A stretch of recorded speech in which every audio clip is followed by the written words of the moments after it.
right. I'm from Department of Health Services, Housing for Health.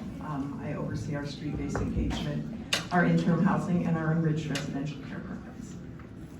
And we just want to start out by welcoming you all and thanking you for coming out this morning, the day after holiday, and joining us for this conversation. We met with a group of stakeholders in May of last year. How many of you were at that meeting? Great. Well, thank you for coming back, and we're happy to have a lot of new people that were not at that meeting too. So we wanted to use this meeting and this opportunity to give you some updates on what has been happening. There's been a lot happening related to licensed residential facilities here locally and across the state, and then also to continue to engage you in this conversation and talk about how we can move this issue forward together in sustaining our network of boarding cares. Do you want to say anything else, Lynn? So I just wanted also to welcome you all and say, my unit sort of fell into this a couple of years ago when we realized there were a lot of people who were living on the streets and in shelters who needed, in order to get stably housed, needed boarding cares.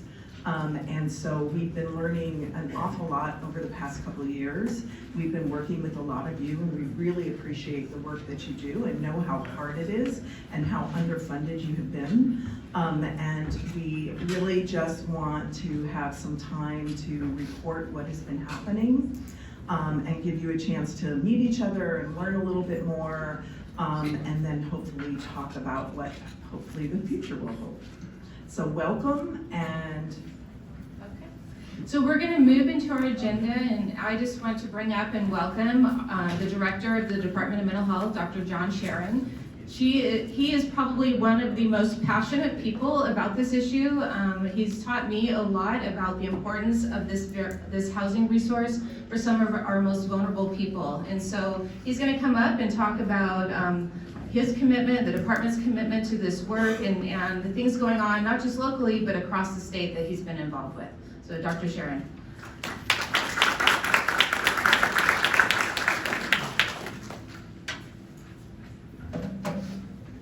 Thanks very much. Hey, everybody.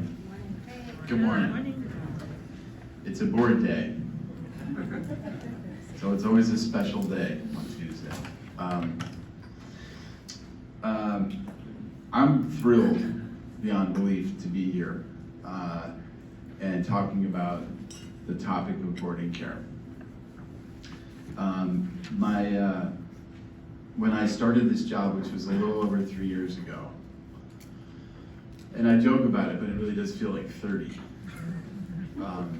because of the pace. One of the very first things that landed on my lap was something that I knew, and I knew it from my days at the VA. I spent a significant amount of my career at the VA, running mental health for the West Los Angeles VA and then also the Miami VA. And that was that our boarding care network was literally disintegrating. And there were two people in particular that were very vocal, I think in a loving and supportive way, but in a loud way. Barbara Wilson and Caroline Kelly. I don't know if they're here. Barbara's coming. Okay. She's in the, we're channeling Barbara. yeah. But I think it's really important to recognize them. I always do when I talk about this because it's relentless advocacy really from the grassroots level. And I'm not suggesting that they're the only advocates, but they were particularly loud in my ear. And I thank them and I bless them for that.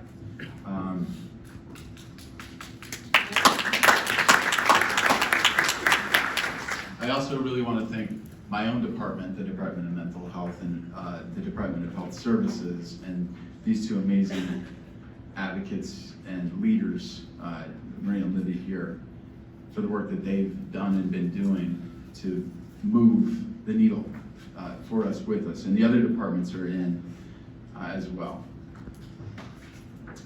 I also want to thank the Board of Supervisors, in particular Janice Hahn, who, when this was raised, jumped on it, because she really understood that the boarding care dilemma was not some one-off deal, that it was core to our work, particularly for those individuals who were vulnerable, and that we would not get nearly as far with this homeless crisis if we let the boarding care network collapse. I think Molly Reisman also deserves some recognition. Where's Molly? Molly's running around the floor right now trying to get ready. There's a lot of people to thank, and so I'm just going to do this. I want to recognize Richard Bloom, and I want to recognize Holly Mitchell, and there are many other people at the state, but those two in particular have really identified that this is an issue with us and are carrying water. And we're looking to see a significant change in policy, as well as a significant commitment of resources from the state in order to help us move this entire effort forward. And LA has really been the tip of the spear on this, guys, let's face it. But the state is now all over it. You know, there was an article maybe 6 months ago by the mayor of San Francisco about boarding care everywhere we go. The other directors my counterparts at the state, everyone is jacked up about making something happen. So at the end of the day, the biggest thanks of all has to go to the amazing human beings who, I would say, many of you for decades have done this work and rolled up your sleeves on a wing and a prayer to keep things alive. Many have fallen to the wayside, but many have not. So the network of boarding care providers, I salute you. I salute you for sticking with us and for having faith and hope in the future.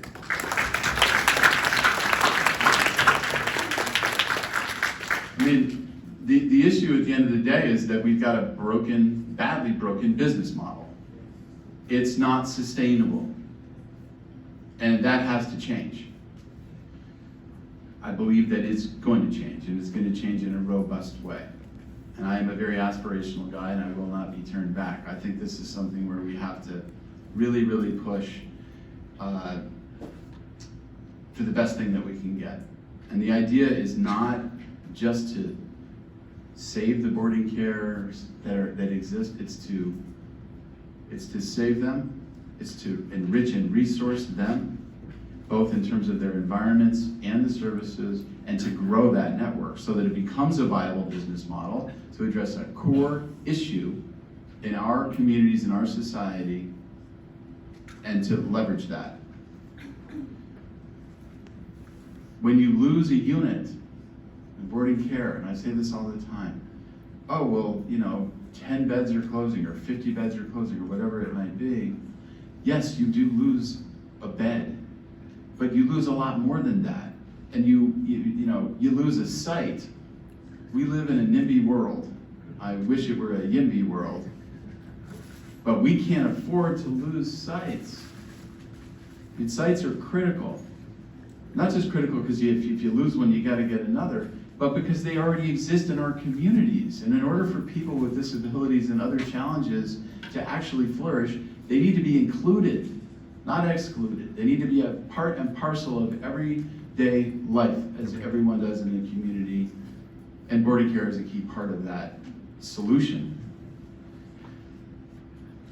How do you do it? Well, as I had said, I believe that there are two major pieces right now. One is the actual facilities, the properties. We need capital money. Some need it more than others. Some counties need it more than others. And then rates, so that we can sustain and even grow the network. Originally, I'm a doctor, and I used to be a neuroscientist. I don't pretend to be a lawyer or a legislator, but one of the things that I've been pounding on is the fact that boarding care in some scenarios for some people is permanent housing. It's collaborative and shared housing. If that's the case, then why do we exclude it from subsidy?